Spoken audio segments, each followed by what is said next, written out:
ஆவி உலகின் விதிகள். கிருத்திகா பிரபாகரன் யூடியூப் சேனலுக்காக மதுஷாய் தொடர்கிறது. மறுபிறவி அவசியமா? ஆவி உலகில் இருந்து கொண்டே எங்களால் ஏன் ஆன்மீக ரீதியாக உயர முடியாது? உங்கள் ஆன்மாவின் வளர்ச்சிக்காகவே நீங்கள் மீண்டும் மீண்டும் பூமிக்கு வருகிறீர்கள். ஓர் ஆன்மா ஆன்மீக ரீதியாக மேம்படுவதற்காக பல்லாயிரக்கணக்கான முறை பூமிக்கு வருகிறார். இந்த ஆன்மா ஆண் வடிவிலோ அல்லது பெண் வடிவிலோ இருக்கக்கூடும். அது அவருடைய விருப்ப தேர்வுதான். அதே போல தன் வளர்ச்சிக்கான தேவைகள் எவை என்பதன் அடிப்படையிலும் அவர் ஆண் வடிவையோ அல்லது பெண் வடிவையோ தேர்ந்தெடுக்கிறார். அந்த ஆன்மா பூமியில் பல்வேறு நாடுகளில் பல்வேறு மதங்களில் பிறவி எடுக்கக்கூடும். ஒரே ஆவி உலகில் மீண்டும் மீண்டும் பிறவி எடுப்பதற்கு பெயர்தான் மறுபிறவி. நீங்கள் பூமிக்கு வந்திருப்பது இது முதன்முறை அல்ல. உங்களுடைய பல பிறவிகளில் ஒன்று இது. பெரும்பாலானோரின் விஷயங்களில் ஆவி உலகின் 5, 6, 7 ஆகிய தளங்களில் உள்ள ஆன்மாக்களின் முன்னேற்றம் மெதுவாகவே நடைபெறுகிறது. ஏனெனில் இங்கு நல்ல அதிர்வுகள் நிலவுகின்றன. எனவே சரியான விஷயத்தை செய்வது இந்த ஆன்மாக்களுக்கு கடினமாக இருப்பதில்லை. ஆனால் புவி உலகில் தீவினை அதிகரித்துக் கொண்டே இருப்பதால் ஒரு சிறிய நற்காரியத்தை செய்தால் கூட ஒரு நல்ல ஆன்மாவால் வேகமாக உயர முடிகிறது. மேலும் புவி உலகில் எதிர்மறை அதிர்வுகள் இருப்பதாலும் ஸ்தூல மனம் மட்டுப்படுத்தப்பட்டு இருப்பதாலும் ஓர் ஆன்மாவால் ஒரு விஷயத்தை சரியான முறையில் சீர்தூக்கி பார்க்க முடியாமல் போகலாம். எனவே அவர் உட்பட வேண்டிய சோதனை அதிக கடினமானதாக இருக்கலாம். பூமியில் நீங்கள் ஆன்மீக ரீதியாக வளர்ச்சி அடைவதற்கு உங்கள் ஸ்தூல மனத்தை விட உங்கள் ஆள் மனதை நீங்கள் அதிகமாக பயன்படுத்த வேண்டியுள்ளது. ஆனால் ஒரு நல்ல ஆன்மா உங்கள் புவி உலகில் மறுபிறவி எடுக்கும் போது அவர் ஆன்மீக ரீதியாக கீழ்நோக்கி செல்லக்கூடிய ஆபத்து அதில் அடங்கி இருக்கிறது. அவர் ஆவி உலகிலேயே தங்கிவிட்டால் அவருடைய வளர்ச்சி மெதுவாக இருக்கும். ஆனால் அவர் ஒருபோதும் கீழ்நிலைக்கு செல்ல மாட்டார். தான் ஆவி உலகில் இருந்து கொண்டு சீராக முன்னேற்றம் அடைவதா அல்லது பூமிக்கு இறங்கி வந்து ஆன்மீக ரீதியாக கீழ்நிலைக்கு செல்லக்கூடிய ஆபத்தை எதிர்கொண்டு வேகமாக முன்னேறுவதா என்பதை அந்தந்த ஆன்மாதான் தீர்மானிக்க வேண்டும். நீங்கள் உங்கள் புவி உலக குறிக்கோளை நிறைவேற்றிவிட்டு உங்கள் கர்ம வினைகளை தீர்த்துவிட்டு 7வது தலத்தின் 9வது நிலையை எட்டிய பிறகுதான் மறுபிறவி சுழற்சி நிறைவுக்கு வருகிறது. அந்நிலையில் நீங்கள் உங்கள் புவி உலக அனுபவத்தை கடந்து விட்டிருப்பீர்கள். அதாவது பூமியில் இருக்கும் போதே ஓர் ஆவி உலக ஆன்மாவை போல சிந்திக்கவும் வாழவும் நீங்கள் கற்றுக்கொண்டிருப்பீர்கள். நாம் இங்கு கச்சிதத்தை பற்றி பேசிக் கொண்டிருக்கவில்லை. எந்த ஒரு மனிதராலும் கச்சிதமானவராக இருக்க முடியாது. நீங்கள் உங்களால் இயன்ற அளவு சிறப்பாக செயல்பட்டு உங்கள் ஆன்மா அடுத்த பிரபஞ்சத்திற்கு தயாராக இருக்கும் விதத்தில் அதை பயிற்றுவிப்பதை பற்றித்தான் நாம் இங்கு பேசிக் கொண்டிருக்கிறோம். பூமியில் இருக்கும் போது இது உங்களுக்கு முழுமையாக புரியாது. நீங்கள் ஆவி உலகிற்கு போன பிறகுதான் நீங்கள் எந்த நிலையில் இருக்கிறீர்கள் என்பது உங்களுக்கு தெரிய வரும். பூமியில் மறுபிறவி எடுப்பதற்கு அனைத்து ஆன்மாக்களும் ஒரு குறிப்பிட்ட செயல்முறையை பின்பற்ற வேண்டும். மறுபிறவி செயல்முறை என்று அது அழைக்கப்படுகிறது. 1. நீங்கள் மறுபிறவி எடுக்க விரும்பினால் உங்கள் தலத்தின் பேரான்மாவிடம் நீங்கள் கோரிக்கை விடுக்க வேண்டும். 2. நீங்கள் ஏன் மறுபிறவி எடுக்க விரும்புகிறீர்கள் என்பதற்கான காரணங்களை நீங்கள் கொடுக்க வேண்டும். கர்ம வினையை தீர்த்து உங்கள் குறிக்கோளை நிறைவேற்றி ஆன்மீக ரீதியாக உயர்வதுதான் பெரும்பாலும் மறுபிறவிக்கான முக்கிய காரணமாக இருக்கிறது. ஓர் ஆன்மா தீர்க்க வேண்டிய கர்ம வினைகள் ஏராளமாக இருந்தால் ஆவி உலகில் அந்த ஆன்மாவால் அவற்றை தீர்க்க முடியாது. எனவே பூமியில் அவர் மறுபிறவி எடுத்தாக வேண்டும். சில சமயங்களில் அதிக கர்ம வினைகள் இல்லாத ஒரு ஆன்மா கூட பூமியில் உள்ள தன் அன்புக்குரிய ஒருவர் தவறான பாதையில் செல்வதைக் கண்டு அவருக்கு உதவ விரும்பி மறுபிறவி எடுக்க விரும்புவார். 3. நீங்கள் ஒரு தாயாரை தேர்ந்தெடுக்க வேண்டும். ஓர் உயர்ந்த ஆன்மீக நிலையில் இல்லாத ஒரு ஆன்மா தன்னை மேம்படுத்திக் கொள்வதற்காக ஆன்மீக ரீதியாக ஓர் உயர்ந்த நிலையில் இருக்கின்ற ஒரு தாயாருக்கு பிறக்கக்கூடும். சில சமயங்களில் ஓர் எதிர்மறையான தாயாரை மேம்படுத்துவதற்காக ஒரு நல்ல ஆன்மா அவருக்கு குழந்தையாக பிறக்கக்கூடும். அந்த ஆன்மா தன் கர்ம வினையை தீர்ப்பதற்கும் சோதனைக்கும் பயிற்றுவிப்புக்கும் உட்படுவதற்குமான ஒரு வழியாக அது அமையக்கூடும். ஆனால் அது ஒரு ஆபத்தான முயற்சியாக இருப்பதால் பலர் ஆன்மீக ரீதியாக கீழ்நிலைக்கு சென்று விடுகின்றனர். சில சமயங்களில் தங்கள் தந்தையுடன் நெருக்கமாக இருப்பதற்காக அவர்கள் ஒரு தாயை தேர்ந்தெடுக்கின்றனர். அதாவது அவர்கள் உண்மையில் தங்கள் தந்தையை தேர்ந்தெடுக்கின்றனர். 4. நீங்கள் எந்த வகையான பயிற்சிக்கும் சோதனைக்கும் உட்பட விரும்புகிறீர்கள் என்பதை நீங்கள் குறிப்பிட்டாக வேண்டும். எடுத்துக்காட்டாக, பூமியில் நீங்கள் பிறப்பதற்கான காரணம்தான் உங்கள் பிறவி நோக்கம். அந்த நோக்கம் நிறைவேறுவதற்கு தேவையான நேர்மறை பண்பு நலன்களை நீங்கள் உங்களிடம் வளர்த்து கொள்ள உங்களுக்கு உதவக்கூடிய மக்களையும் அனுபவங்களையும் நீங்கள் தேர்ந்தெடுக்கிறீர்கள். கர்வம் உங்களிடம் இருக்கிறதா என்று நீங்கள் சோதித்து பார்க்க விரும்பினால், உங்கள் கர்வத்தை உடைத்தெறிந்து உங்களுக்கு பணிவை கற்றுக் கொடுக்கக்கூடிய படிப்பினைகள் தொடர்ந்து உங்களுக்கு கிடைத்துக் கொண்டே இருக்கும். 5. உட்புகும் ஆன்மா ஒன்றை நீங்கள் தேர்ந்தெடுக்க வேண்டும். பூமியில் நீங்கள் சரியான பாதையில் சென்று கொண்டிருந்து நீங்கள் எதிர்கொண்டிருக்கும் ஒரு சூழல் உங்களால் கையாளப்பட முடியாத அளவுக்கு கடினமாக இருந்தால், ஆவி உலகில் இருந்து ஒரு நல்ல ஆன்மா அந்த குறிப்பிட்ட காலத்திற்கு உங்கள் உடலை ஆக்கிரமித்துக் கொள்ளும். அச்சூழலுக்கு ஏற்ப அது அவ்வாறு செய்யும். இது அரிதாகவே நிகழ்கிறது. பூமியில் ஒரு ஆன்மா எதிர்கொண்டிருக்கும் சூழல் அவருடைய திறனுக்கு அப்பாற்பட்டு இருந்தால், அந்த நெருக்கடியான நேரங்களில்தான் ஆவி உலகில் உள்ள ஒரு நல்ல ஆன்மா அந்த புவி உலக ஆன்மாவின் உடலை ஒரு குறிப்பிட்ட காலத்திற்கு ஆக்கிரமித்துக் கொள்கிறது. அதாவது இது உங்களுக்கான சோதனையோ பயிற்சியோ அல்லது உங்கள் கர்ம வினையோ அல்ல. புவி உலக ஆன்மாவின் வெளிமனதிற்கு தெரியாமல் அவருடைய ஆழ்மனம் உதவி கேட்டு குரல் கொடுக்கிறது. 6. நீங்கள் எந்த தேதியில் பிறக்கப் போகிறீர்கள், எந்த தேதியில் மரணமடைய போகிறீர்கள் என்பதை நீங்கள் தான் தீர்மானிக்கிறீர்கள். உங்கள் மரண நாள் உங்கள் இறுதி நாள் என்றும் அழைக்கப்படுகிறது. நாங்கள் பேசத் தொடங்கியவுடன் ஆவி உலகத்துடனான அனைத்து தொடர்புகளும் துண்டிக்கப்பட்டு விடுகின்றனவா? இல்லவே இல்லை. நீங்கள் ஓர் ஆழ்ந்த கனவற்ற உறக்கத்தில் இருக்கும் போது பூமிக்கும் ஆவி உலகிற்கும் இடைப்பட்ட ஓர் இடத்திற்கு நீங்கள் சென்று வருகிறீர்கள். உங்கள் ஆன்மா உங்கள் உடலை விட்டு எழுந்து ஆவி உலக ஆன்மாக்களை சந்திப்பதற்காக மேல் நோக்கி பயணிக்கிறது. உங்கள் உறக்கத்தில் ஆவி உலகில் உள்ள உங்கள் அன்புக்குரியவர்கள் உங்கள் ஆள் மனதின் மூலமாக உங்களோடு பேசுகின்றனர், உங்களுக்கு வழிகாட்டுகின்றனர். அவர்கள் உங்களோடு நிரந்தர தொடர்பு கொண்டிருக்கின்றனர். உங்கள் ஆன்மா எழுந்து அவர்களை சந்திக்க செல்லும் போது அது உங்கள் ஸ்தூல உடலுடன் ஒரு வெள்ளி வடத்தினால் பிணைக்கப்பட்டுள்ளது. ஓர் ஒளிக்கீற்றான அந்த வெள்ளி வடம்தான் உங்கள் ஆன்மாவையும் உங்கள் உடலையும் இணைக்கிறது. நீங்கள் இறக்கும் போது இந்த இணைப்பானது துண்டிக்கப்படுகிறது. நீங்கள் உறக்கத்தில் நீங்கள் உங்கள் அன்புக்குரியவர்களை ஒரு சில நிமிடங்களுக்கோ அல்லது ஒரு சில மணி நேரத்திற்கோ சந்திக்கலாம். ஆனால் இது உங்கள் உறக்கத்தை பொறுத்தது.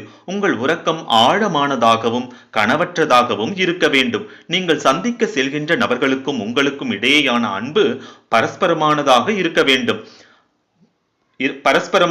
இருக்க வேண்டுமே அன்றி ஒருதலையானதாக இருக்கக்கூடாது. இவையெல்லாம் சரியாக இருக்கும் பட்சத்தில் உங்களுடைய அன்புக்குரியவர்கள் ஆவி உலகில் இருந்தால் உங்களால் அடிக்கடி அவர்களை சந்திக்க முடியும் என்று நீங்கள் உறுதியாக நம்பலாம். அந்த அன்புக்குரியவர்கள் உங்களுடைய இப்பிறவியில் உங்களை விட்டு பிரிந்தவர்களாக இருக்க வேண்டும் என்ற அவசியம் இல்லை. அவர்கள் உங்களுடைய முந்தைய பிறவிகளில் உங்களுக்கு மிக நெருக்கமானவர்களாக இருந்தவர்களாகவும் இருக்கலாம். இப்போது ஆவி உலகில் இருந்து அவர்கள் உங்களுக்கு உதவ முயற்சித்துக் கொண்டிருக்கின்றனர். பல ஒளிக்கதிர்கள் சேர்ந்து உருவான ஒரு நீண்ட ஒளிக்கற்றை தான் அந்த வெள்ளி வடம். உடலின் உச்சந்தலையில் அந்த வடம் இணைக்கப்பட்டுள்ளது. தலையின் மென்மையான பகுதி வழியாக ஆன்மா வெளியே சென்று வருவதற்கு ஏதுவாக அது அவ்வாறு அமைக்கப்பட்டுள்ளது. குழந்தைகளின் தலையின் மீது எப்போதும் ஒரு மென்மையான இடம் இருக்கின்றது. அங்குதான் வெள்ளி வடம் இணைக்கப்பட்டுள்ளது. உங்கள் உறக்கத்தில் நீங்கள் பல முறை திடுக்கிட்டு விழிப்பீர்கள். உங்கள் நெஞ்சில் ஒரு கனத்த சத்தம் ஏற்படும். நீங்கள் கீழே விழுந்து கொண்டிருப்பது போலவும் பிறகு தரையை தொட்டது போலவும் ஒரு உணர்வு உங்களுக்கு ஏற்படும். உங்கள் ஆன்மா இயல்பாக உங்கள் உடலை விட்டு வெளியேறி மேல் நோக்கி சென்று உங்கள் அன்புக்குரியவர்களை சந்தித்துவிட்டு மீண்டும் உங்கள் உடலுக்கு திரும்பி வரும்போது இந்த உணர்வு ஏற்படுகிறது. வெள்ளி வடம் துண்டிக்கப்படும் போது நீங்கள் இறந்து விடுகிறீர்கள். ஆவி உலகில் உள்ள உங்கள் தேவதூதர்கள் ஒரு பிரம்மாண்டமான வெண்ணிற ஒளியை கொண்டு அந்த வெள்ளி வடத்தை பாதுகாக்கின்றனர். எதிர்மறையானவை எதுவும் அந்த வெள்ளி வடத்தை தொட்டுவிடாதபடி அதை சுற்றி ஒரு பாதுகாப்பு ஒளியை அவர்கள் உருவாக்குகின்றனர். இயற்கைக்கு புறம்பான வழிகளில் நீங்கள் தியானம் செய்தாலோ அல்லது உங்கள் சொந்த விருப்பத்தின் பேரில் உங்கள் உடலை விட்டு வெளியேறினாலோ நீங்கள் உங்கள் உயிரை பணயம் வைக்கிறீர்கள் என்று பொருள். ஏனெனில் அந்த வெள்ளி வடம் எதிர்மறையானவற்றின் தாக்கத்திற்கு எளிதில் உட்படக்கூடியது. அந்த வெள்ளி வடத்தை துண்டிப்பதன் மூலம் நீங்கள் உங்கள் உடலுக்குள் மீண்டும் நுழைய முடியாத ஒரு நிலையை ஏற்படுத்த எதிர்மறை ஆன்மாக்கள் முயற்சிக்க கூடும். இயற்கைக்கு முரணான வழியில் இயற்கைக்கு முரணான வழியில் நீங்கள் பிரக்ஞையோடு உங்கள் உடலை விட்டு வெளியேறும் போது அதில் ஓர் ஆபத்து அடங்கி உள்ளது. ஏனெனில் உங்கள் வெள்ளி வடம் அறுபட்டு விட்டால் பூமியில் நீங்கள் உங்கள் குறிக்கோளை நிறைவேற்றுவதற்கு முன்பாகவே, உங்களுக்கு குறிக்கப்பட்டுள்ள மரண நாளுக்கு முன்பாகவே நீங்கள் இறந்துவிடக்கூடும். ஒவ்வொரு நபருக்கும் பூமியில் ஒரு குறிப்பிட்ட காலம் நிர்ணயிக்கப்பட்டுள்ளதா? நீங்கள் எந்த தேதியில் பிறப்பீர்கள் என்பதை நீங்கள் தேர்ந்தெடுப்பதை போலவே உங்கள் மரண நாளையும் நீங்கள் தேர்ந்தெடுக்கிறீர்கள். உங்கள் மரண நாள் உங்களுடைய இறுதி நாள் என்றும் அழைக்கப்படுகிறது. ஆனால் ஒவ்வொரு மனிதருக்கும் 3 இறுதி நாட்கள் இருக்கின்றன. நீங்கள் புவி உலகை விட்டு வெளியேறுவதற்கான 3 வாய்ப்புகள் அவை என்று நீங்கள் கருதலாம். 1வது தளத்திலிருந்து 7வது தளம் வரை அனைத்து தளங்களையும் சேர்ந்த ஆன்மாக்களுக்கும் இந்த மறுபிறவி செயல்முறையை அனுபவிப்பதற்கான ஒரு வாய்ப்பு இருக்கிறது. ஆனால் 1வது தளத்தை சேர்ந்த ஆன்மாக்கள் தேர்ந்தெடுப்பதற்கு 2 விஷயங்கள் உள்ளன. ஒன்று, அவர்கள் தங்களுடைய கீழ்மட்ட தளத்திலேயே இருந்து கொள்ளலாம், அல்லது தங்களுடைய முந்தைய பிறவிகளில் தாங்கள் செய்த பாவங்களை பற்றிய நினைவுகளோடும் முதல் தளத்தில் தாங்கள் கழித்த நாட்களை பற்றிய நினைவுகளோடும் சுமைதாங்கும் விலங்குகளாக பூமிக்கு அவர்கள் திரும்பி வரலாம். 1வது தளத்தை சேர்ந்த சில ஆன்மாக்கள் இதை தேர்ந்தெடுக்கின்றனர். ஏனெனில் அவர்கள் தங்கள் கர்ம வினையை விரைவாக தீர்த்துவிட விரும்புகின்றனர். தாங்கள் ஏன் சுமைதாங்கும் விலங்குகளாக பிறந்துள்ளோம், தாங்கள் ஏன் துன்புற்றுக் கொண்டிருக்கிறோம் என்பதை அவர்கள் புரிந்து கொள்வதற்காக அவர்களுடைய முந்தைய பிறவிகளை பற்றிய நினைவுகளும் 1வது தளத்தை பற்றிய நினைவுகளும் அவர்களுக்கு இருப்பதற்கான அனுமதி அவர்களுக்கு வழங்கப்படுகிறது. பூமியில் அவர்கள் எடுத்துள்ள இந்த கடினமான பிறவியில் அவர்கள் எதிர்கொள்கின்ற வேதனைகளையும் துன்பங்களையும் தாங்கிக் கொள்வதற்கான வலிமையை இந்த நினைவுகள் அவர்களுக்கு கொடுக்கின்றன. அவர்களுடைய கர்ம வினை முற்றிலுமாக துடைக்கப்படுவதில்லை. அவர்களுடைய கர்ம வினை அளவுக்கு அதிகமானதாக இருந்தால் அதை தீர்ப்பதற்கு இந்த ஆன்மாக்கள் நூற்றுக்கணக்கான பிறவிகளை எடுத்தாக வேண்டியிருக்கும். இந்த ஒட்டுமொத்த செயல்முறையும் சவாலான ஒன்றாக தோன்றக்கூடும். ஆனால் இந்த அத்தனை தேர்ந்தெடுப்புகளையும் நீங்கள் தனி ஒருவராக செய்ய வேண்டியதில்லை. உங்கள் தளத்தின் பேரான்மாவோடும் உங்கள் தளத்தை சேர்ந்த அறிவார்ந்த ஆன்மாக்கள் மூவரோடும் சேர்ந்து நீங்கள் அத்தேர்ந்தெடுப்புகளை மேற்கொள்கிறீர்கள். நீங்கள் என்ன செய்ய விரும்புகிறீர்கள் என்பதை நீங்கள் அவர்களிடம் கூறுகிறீர்கள். நீங்கள் உங்களுக்கான தேர்ந்தெடுப்புகளை மேற்கொள்வதில் அவர்கள் உங்களை வழிநடத்துவர். எடுத்துக்காட்டாக, ஆன்மீக ரீதியாக உயர்வதற்கு நீங்கள் பேரார்வம் கொண்டிருந்து உங்கள் கர்ம வினையை விரைவாக தீர்ப்பதில் நீங்கள் தீவிரமாக இருந்தால் மிக கடினமான ஒரு பாதையை நீங்கள் தேர்ந்தெடுக்க கூடும். அப்பாதை உங்களால் கையாள முடியாத ஒன்றாக இருக்கக்கூடும். உங்கள் பேரான்மாவும் மற்ற 3 ஆன்மாக்களும் நீங்கள் இப்பாதையை தேர்ந்தெடுப்பதற்கு எதிராக அறிவுறுத்துவர், மாற்று வழிகளை உங்களுக்கு எடுத்துரைப்பர். ஆனால் நீங்கள் மறுபிறவி எடுப்பதில் உறுதியாக இருந்தால் அது உங்கள் சொந்த விருப்பம். எனவே அப்போது யாரும் உங்களை தடுத்து நிறுத்த மாட்டார்கள். மறுபிறவி எடுக்க விரும்புவதாக நீங்கள் உங்கள் பெயரை பதிவு செய்து கொண்ட பிறகும் கூட பூமியில் மீண்டும் பிறக்காமல் இருப்பதை உங்களால் தேர்ந்தெடுக்க முடியும். எடுத்துக்காட்டாக, நீங்கள் ஒரு தாயாரை தேர்ந்தெடுத்திருக்கிறீர்கள் என்றும், ஆனால் அவர் ஆன்மீக ரீதியாக தவறான பாதையில் சென்று கொண்டிருக்கிறார் என்றும் வைத்துக் கொள்வோம். இப்போது நீங்கள் அவருக்கு பிறக்க விரும்பவில்லை. எனவே நீங்கள் உங்கள் பதிவை ரத்து செய்து விடுகிறீர்கள். நீங்கள் முதலில் அந்த தாயாரை தேர்ந்தெடுத்த போது அவர் ஆன்மீக ரீதியாக உயர்ந்த நிலையில் இருந்தார். யாரேனும் உங்களுக்கு அறிவை கொடுத்து உங்களை சரியான பாதையில் கூட்டிச் செல்ல வேண்டும் என்று நீங்கள் விரும்பினீர்கள்.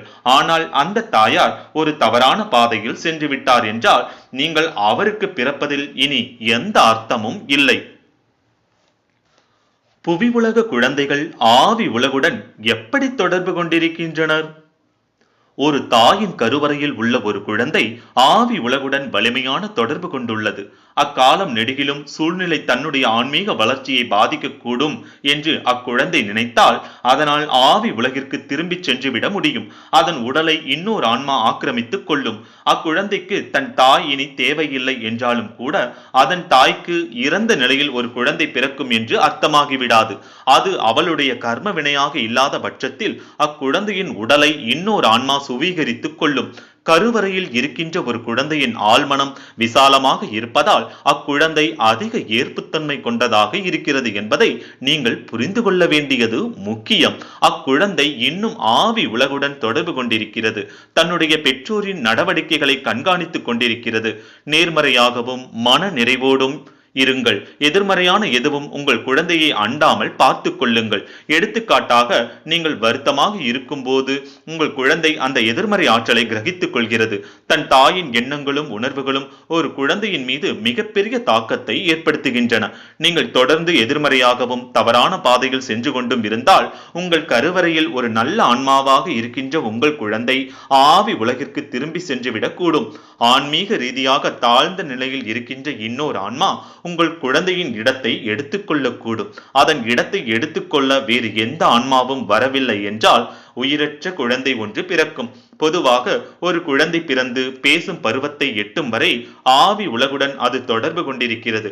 அதன் பிறகு ஆவி உலகை பற்றிய எந்த நினைவும் அக்குழந்தையின் ஸ்தூல மனத்திற்கு இருப்பதை ஆழ்மனம் அனுமதிப்பதில்லை. நீங்கள் ஏதேனும் நோய்வாய்ப்பட்டிருந்து காப்பாற்றப்பட்டதன் மூலமாகவோ அல்லது ஏதோ ஒரு விபத்திலிருந்து காப்பாற்றப்பட்டதன் மூலமாகவோ முதல் 2 இறுதி நாட்களும் காலாவதியாகி இருக்கக்கூடும். ஆனால் நீங்கள் தவறான பாதையில் சென்று கொண்டிருப்பதாகவும் நீங்கள் சரியான பாதைக்கு திரும்புவதற்கான வாய்ப்பு மிகவும் குறைவு என்றும் உங்கள் ஆழ்மனம் நினைத்தால், பொதுவாக முதல் 2 இறுதி நாட்களில் ஏதோ ஒன்றில் புவி உலகை விட்டு வெளியேறுவதை நீங்கள் தேர்ந்தெடுக்கிறீர்கள். 3வது இறுதி நாள்தான் உங்களுடைய உண்மையான இறுதி நாள். ஆனால் அந்த நாளுக்கு முன்பு ஒரு மனிதனால் இன்னொரு மனிதனிடமிருந்து நேரத்தை கடன் வாங்க முடியும். இது அந்நபரின் பிரக்ஞையின்றி நிகழ்கிறது. இறக்கவிருக்கின்ற ஒரு நபரின் ஆழ்மனம் அவருடைய ஏதோ ஒரு நண்பர், உறவினர் அல்லது அந்நியரின் ஆழ் மனதுடன் பேரம் பேசி பூமியில் அவருடைய எஞ்சிய நாட்களை பெற்றுக்கொள்கிறது. இதற்கு உங்கள் தளத்தின் பேரான்மாவின் அனுமதி உங்களுக்கு தேவை. இத்தகைய கடன் வாங்கலும் அரிதாகவே நிகழ்கிறது. ஏதோ சிறப்பான ஆன்மீக குறிக்கோள்களை நிறைவேற்றுவதற்காக மட்டுமே இவை மேற்கொள்ளப்படுகின்றன. பல வருடங்களுக்கு முன்பு எங்கள் சொந்த குடும்பத்தில் இவ்வாறு நிகழ்ந்தது. அப்போது நாங்கள் உயிரோடு இருந்தோம். ஒரு சமயம் எங்கள் தந்தைக்கு ஓர் அறுவை சிகிச்சை செய்யப்பட வேண்டியிருந்தது. பூமியில் தன்னுடைய நேரம் முடிந்துவிட்டது போல தனக்கு தோன்றியதாக அவர் எல்லோரிடமும் கூறிக்கொண்டே இருந்தார். நான் உங்களை சந்திப்பது இதுதான் கடைசி முறை என்று அவர் கூறுவார். அது அவருடைய 3வது இறுதி நாள். அறுவை சிகிச்சை செய்யப்படுவதற்கு முந்தைய நாளன்று மருத்துவமனையில் அவர் அனுமதிக்கப்பட்டார். அன்று மாலையில் எங்கள் தாயாரின் உறவினர்களான கூலாவும் மணியும் எங்கள் தந்தையை பார்க்க வந்தனர். சிறிது நேரம் எல்லோரும் சிரித்து பேசி அரட்டையடித்து மகிழ்ச்சியாக இருந்த பிறகு கூலாவும் மணியும் தாங்கள் வீட்டிற்கு திரும்பி சென்றனர். மறுநாள் எங்கள் தந்தை அறுவை சிகிச்சை மேசையின் மீது கிடத்தப்பட்டிருந்த போது கூலா திடீரென்று இறந்து விட்டிருந்ததாக தொலைபேசி மூலம் எங்களுக்கு தகவல் வந்தது. ஒரு விஷயம் அப்போது எங்களுக்கு தோன்றவில்லை. ஆனால் இப்போது நாங்கள் ஆவி உலகில் இருப்பதால் வாழ்வதற்கு கூலாவுக்கு எந்த நோக்கமும் இருக்கவில்லை என்பதையும், எங்கள் தந்தை, தன் குடும்பமும் தன்னுடைய ஆன்மீக குறிக்கோளும் இருந்தன என்பதையும் நாங்கள் அறிந்து கொண்டுள்ளோம். அனைத்து ஆன்மாக்களுக்கும் ஓர் ஆன்மீக குறிக்கோள் இருக்கிறது. ஆனால் பூமியில் அந்த குறிக்கோளை நிறைவேற்றுவதற்கு கூலா தன் ஆன்மாவை போதிய அளவு பயிற்றுவித்திருக்கவில்லை. எனவே அவர் ஆவி உலகிற்கு திரும்பி சென்று தன்னுடைய ஆன்மாவை நன்றாக பயிற்றுவித்து பிறகு பூமியில் மீண்டும் பிறவி எடுப்பது நல்லது என்று அவருடைய ஆழ்மனம் நினைத்தது. ஆவி உலகில் தன்னால் அதிகமாக பங்களிக்க முடியும் என்று கூலா நினைத்தார். கூலாவின் ஆழ்மனமும் எங்கள் தந்தையின் ஆழ்மனமும் பேரம் பேசின. இறுதியில் பூமியில் கூலாவின் எஞ்சிய நாட்களை எங்கள் தந்தையின் ஆழ்மனம் கூலாவிடமிருந்து கடன் வாங்கியது. இது உங்களுக்கு வினோதமானதாக தோன்றக்கூடும், ஆனால் இது உண்மை. நீங்கள் இதை பிரக்ஞையோடு முயற்சித்து பார்த்தால் இது ஒருபோதும் நிகழாது. எனவே இன்னொருவருடைய வாழ்நாளை கடன் வாங்க முயற்சிப்பதில் உங்கள் நேரத்தை வீணாக்காதீர்கள். இப்படி அடுத்தவருடைய வாழ்நாளை கடன் வாங்குவது என்பது நீங்கள் வாழ்வதற்கு ஓர் உண்மையான தேவை இருக்கிறதா என்பதை முற்றிலுமாக சார்ந்துள்ளது. நீங்கள் உங்கள் குறிக்கோளை நிறைவேற்றி முடிக்க வேண்டியிருக்கலாம், உங்கள் அன்புக்குரியவர்களை பாதுகாக்க வேண்டியிருக்கலாம், அல்லது ஓர் உயர்ந்த தளத்தை அடைவதற்காக நீங்கள் உங்களை மேம்படுத்திக் கொள்ள வேண்டியிருக்கலாம். மிக முக்கியமாக, தன்னுடைய எஞ்சிய வாழ்நாளை இன்னொருவருக்கு கொடுக்க விரும்புகின்ற நபர் தன்னுடைய குறிக்கோளை நிறைவேற்றி இருக்க வேண்டும். அவர் செய்து முடிக்க வேண்டிய வேலை எதுவும் மீதமிருக்க கூடாது. அல்லது தன்னுடைய ஆன்மீக குறிக்கோளை நிறைவேற்றுவதற்கு போதுமான அளவு அவர் தன்னுடைய ஆன்மாவை பயிற்றுவித்திருக்காமல் இருக்க வேண்டும். இந்த வகையான பேரம் பேச்சுக்கு ஆவி உலகிடமிருந்து சிறப்பு அனுமதி பெறப்பட்டிருக்க வேண்டும். குழந்தைகள் இருக்கும் போது என்ன நிகழ்கிறது? பூமியில் இருக்கின்ற குழந்தைகள் குழந்தைகளாகவே ஆவி உலகிற்கு திரும்பிச் சென்று அங்கு வளர்கின்றனர். அவர்கள் வளர்ந்து பக்குவம் அடையும் வரை ஆவி உலக தாய்மார்கள் அவர்களை கவனித்துக் கொள்கின்றனர். இதற்கு மிக சொற்ப காலமே ஆகிறது. அக்குழந்தைகள் வளர்ந்து ஓரளவு பெரியவர்களானவுடன் தாங்களாகவே தங்களுடைய தலங்களுக்கு சென்று விடுகின்றனர். பூமியில் இறக்கின்ற வளர்ந்தவர்கள் சிலர் ஆவி உலகிற்கு வந்த பிறகு தாங்கள் இறந்து விட்டதை நம்ப மறுக்கின்றனர். ரத்து இந்த ஆன்மாக்களுக்கு உதவி கொண்டிருக்கின்றான். அதே வழியில் தாங்கள் எப்படிப்பட்ட சூழலில் இருக்கிறோம் என்பதை குழந்தைகள் புரிந்து கொள்ளும் விதத்தில் அவர்களுக்கு அதை விளக்குவதற்கு ஆவி உலக தாய்மார்கள் தேவைப்படுகின்றனர். மிக குறுகிய காலத்தில் இந்த ஆன்மாக்கள் வளர்ந்து தங்களுடைய இயல்பான ஆவி வடிவத்தை எடுக்கின்றனர். விலங்குகள் இறக்கும் போது அவற்றுக்கு என்ன நிகழ்கிறது? விலங்குகளுக்கென்று தனியாக ஓர் ஆவி உலகம் இருக்கிறது. மனித ஆன்மாக்கள் எப்படி வெவ்வேறு தலங்களுக்கு செல்கின்றனரோ அதே போல விலங்குகளும் வெவ்வேறு தலங்களுக்கு செல்கின்றன. ஆனால் அவற்றுக்கு 3 தலங்கள் மட்டுமே இருக்கின்றன: கீழ்த்தலம், இடைத்தலம், உயர்தலம். சில விலங்குகள் பூமியில் செல்ல பிராணிகளாக இருந்திருக்கும் பட்சத்தில் மனித ஆவி உலகில் இருப்பதற்கு அவற்றுக்கு அனுமதி வழங்கப்படுகிறது. ஆனால் இது அரிதாகவே நிகழ்கிறது. செல்ல பிராணியாக இருந்த ஒரு விலங்கும் அந்த மனிதரும் நல்ல நிலைகளில் இருக்க வேண்டும். அவர்களுக்கு இடையேயான தொடர்பு மிக வலிமையானதாக இருக்க வேண்டும். அவர்களுக்கு இடையே தூய்மையான அன்பு நிலவ வேண்டும். ஆவி உலக ஆன்மாக்கள் எல்லா நேரங்களிலும் மகிழ்ச்சியாக இருக்கின்றனரா? நாங்கள் இங்கு மனநிறைவோடு இருக்கிறோம். ஆனால் மனிதர்கள் எதிர்மறையான பாதையை தேர்ந்தெடுப்பதை பார்க்கும் போது நாங்கள் மிகவும் வருந்துகிறோம். ஆவி உலக ஆன்மாக்களும் வருத்தம் கொள்கின்றனர். ஆனால் மக்கள் ஆன்மீக ரீதியாக தவறாக போகும் போதோ அல்லது புவி உலகில் எங்களுடைய அன்புக்குரியவர்கள் எதிர்மறை ஆன்மாக்களின் கைகளில் சிக்கி துன்புற்று நியாயத்திற்காக போராடி கொண்டிருக்கும் போதோ மட்டுமே நாங்கள் வருந்துகிறோம். மற்ற நேரங்களில் நாங்கள் மகிழ்ச்சியாகவும் நேர்மறையாகவும் இருக்கிறோம். மேலும் கடவுள் இருக்கிறார் என்பதையும் அவரை அடைவதற்காக நாங்கள் தொடர்ந்து முன்னேறி கொண்டிருக்கிறோம் என்பதையும் நாங்கள் உண்மையிலேயே அறிவோம். இது எங்களுக்கு பேரானந்தத்தை கொடுக்கிறது. ஆவி உலக ஆன்மாக்கள் அனைவரும் கடவுளை சந்தித்திருக்கின்றனரா? இல்லை. உயர்ந்த தலங்களில் உள்ள சில ஆன்மாக்கள் மட்டுமே கடவுளை சந்தித்திருக்கின்றனர். ஆனால் கடவுள் இருக்கிறார் என்பதை அனைத்து ஆன்மாக்களும் அறிவர். ஏனெனில் நாங்கள் ஆவி உலகில் இருக்கிறோம். கடவுளின் படைப்பின் அழகையும் ஞானத்தையும் எங்களால் பார்க்க முடிகிறது. கடவுள் இருக்கிறார் என்பதையும் அவர் எங்கள் மீது அக்கறை கொண்டிருக்கிறார் என்பதையும் எங்கள் ஆழ்மனங்கள் அறிந்திருக்கின்றன. இனி வரும் வாரம் ஆன்மாவும் ஆழ்மனமும் பற்றி அறிந்து கொள்வோம். அதுவரை காத்திருங்கள். ஆவி உலகின் விதிகளுக்காக தொடரும்.